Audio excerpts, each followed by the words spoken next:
মার্কিন president Donald Trump ভারতীয় পণ্যের উপরে ক্রমবর্ধমান হারে শুল্ক আরোপ করে দিয়েছে এবং সেটা গিয়ে পৌঁছেছে 50%। এবার ভারতবর্ষ ধীরে ধীরে তার তুরুপের তাসগুলো খুলতে শুরু করে দিয়েছে। যেমনটি ভারতবর্ষ আমেরিকা থেকে যে নতুন অস্ত্র ও বিমান কেনার পরিকল্পনা গ্রহণ করেছিল সেটি আপাতত স্থগিত করে দিয়েছে। সূত্র মারফত এই খবর বিভিন্ন মিডিয়ায় মানে সর্বভারতীয় এবং আন্তর্জাতিক মিডিয়ায় ফলাও করে দেখাতে শুরু করে দিয়েছে। কেন করলো ভারতবর্ষ এটা? পরিষ্কার সবাই বুঝতে পারছে যে এই সিদ্ধান্ত ট্রাম্পের শুল্ক আরোপের প্রতি নয়াদিল্লির যে অসন্তোষ সেই অসন্তোষকে সামনে দেখাচ্ছে। একই সঙ্গে রাশিয়া থেকে তেল কেনাই যে ভারতের লক্ষ্যবস্তু হয়ে দাঁড়িয়েছে সেটাও দেখাতে শুরু করেছে ভারতবর্ষ। প্রতিরক্ষা মন্ত্রী রাজনাথ সিং সে মার্কিন সফরে যেত, সে সমস্ত কিছু ঠিকঠাক হয়ে গিয়েছিল, সেই মার্কিন সফর আপাতত বাতিল করে দেওয়া হয়েছে, অর্থাৎ রাজনাথ সিং মার্কিন সফরে যাচ্ছে না। এবং যেটুকু খবর আসছে যে মার্কিন সফরে গিয়ে রাজনাথ সিং বেশ কিছু অস্ত্র শস্ত্রের জন্য চুক্তি করে আসতো। কি নিত? ভারতবর্ষ বেশ কিছু স্ট্রাইকার যুদ্ধযান, জ্যাভলিন ক্ষেপণাস্ত্র এবং কিছু বোয়িং বিমান নিত।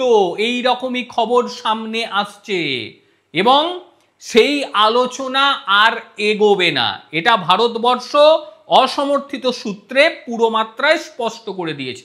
এখনো ভারতবর্ষের তরফ থেকে ক্রয় স্থগিত হবে এমন কথা বলা হয়নি, মানে ক্রয় করবে কিন্তু আমেরিকার কাছ থেকে নয়।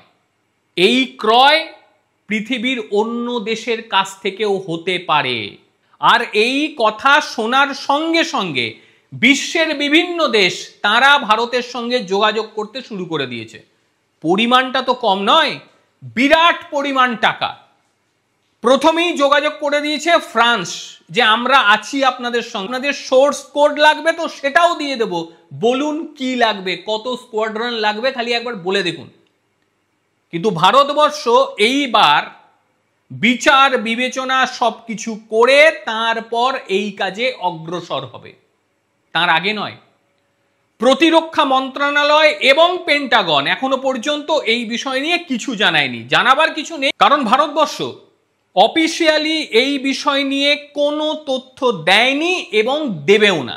সুতরাং পেন্টাগন সূত্রে কিছু আসতে পারে কিন্তু ভারতবর্ষ সূত্রে কিছুই পাওয়া যাবে না, ভারতবর্ষ বলবেই না, চুপি সারে পুরো মাত্রায় যোগাযোগ করে জিনিসপত্র কিনে নেবে।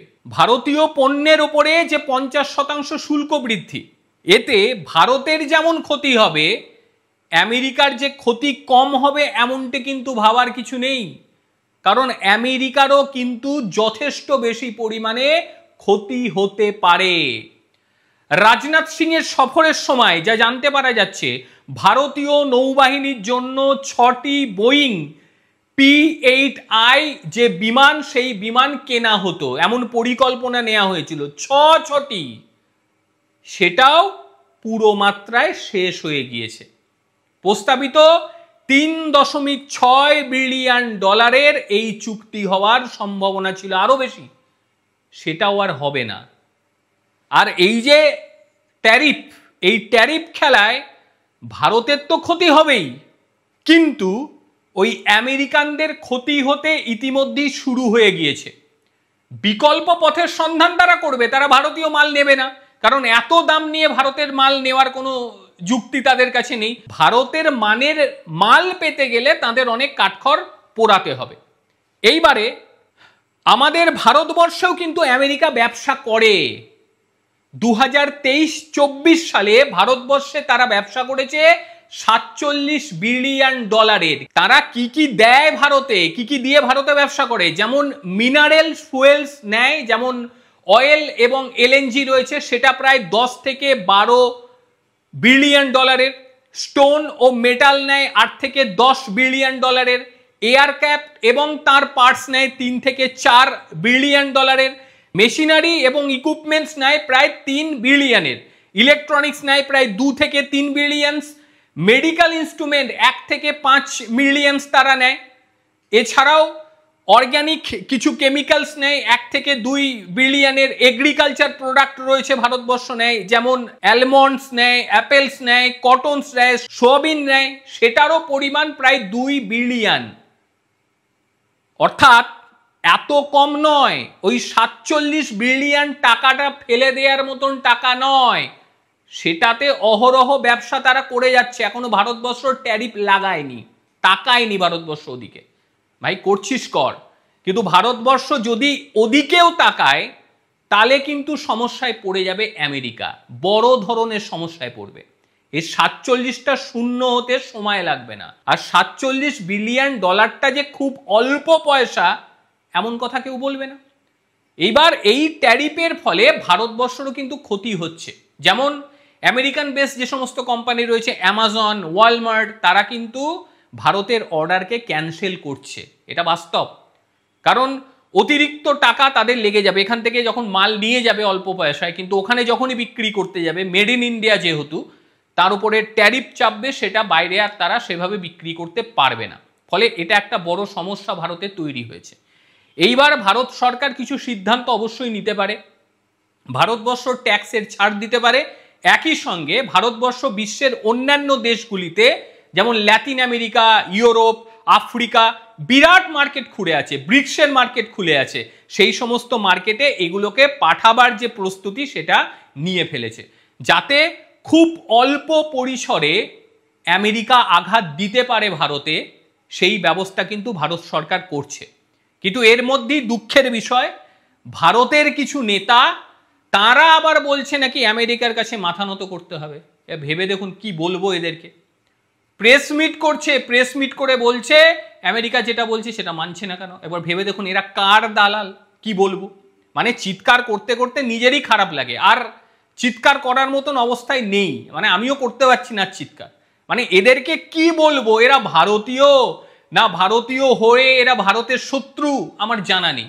মাথা নত আমাকে করতেই হবে, মাথা নত না করলে আমরা বাঁচবো না। আমেরিকায় প্রোডাক্ট বিক্রি না করতে পারলে আমরা খেতে পাবো না। আরে আমরা তো যে দেশে বাস করি সেখানে 10 টাকাতেও খাবার পাওয়া যায়।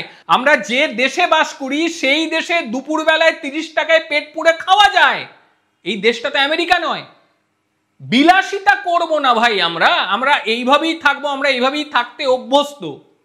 আমরা পারবো না ধাক্কা দিকে। আমাকে মেড ইন আমেরিকা বা মেড ইন মানে বাইরের কোনো জিনিসই আমাদের কিনতে হবে। আমাদের দেশে পর্যাপ্ত জিনিস আছে, সেটা খেয়েই আমরা বাঁচতে পারবো। আর এবার স্বদেশীর দিকে নজর আমাদের দিতে হবে। এটা তিনি আবার বলবেন যে আমি কোনো পার্টির কথা বলছি, একেবারেই নয়, আমি ভারতের কথা বলছি। এটাই ভারত সরকারের বর্তমান সময় বক্তব্য, যে স্বদেশীর ওপরে বেশি মাত্রায় নজর দিতে হবে, সেটাই আমাদের করাটা উচিত। এই কথা বলেও আমাকে বলবে দালাল, আমি জানেনই কারা কারা বলবে। যাই হোক, আজকের প্রতিবেদন আপনাদের ঠিক কিরকম লাগলো অবশ্যই জানাবেন। ভারতের এই মুহূর্তে আমেরিকা থেকে আসা জিনিসের উপরে ট্যারিফ লাগানো কি উচিত, নাকি এগুলোকে ছেড়ে দেওয়া উচিত, বক্তব্য দেবেন। প্রত্যেকে ভালো থাকবেন, সুস্থ থাকবেন। আবার দেখা হবে অন্য কোনো দিন অন্য কোনো ভিডিওতে। ততক্ষণের জন্য নমস্কার।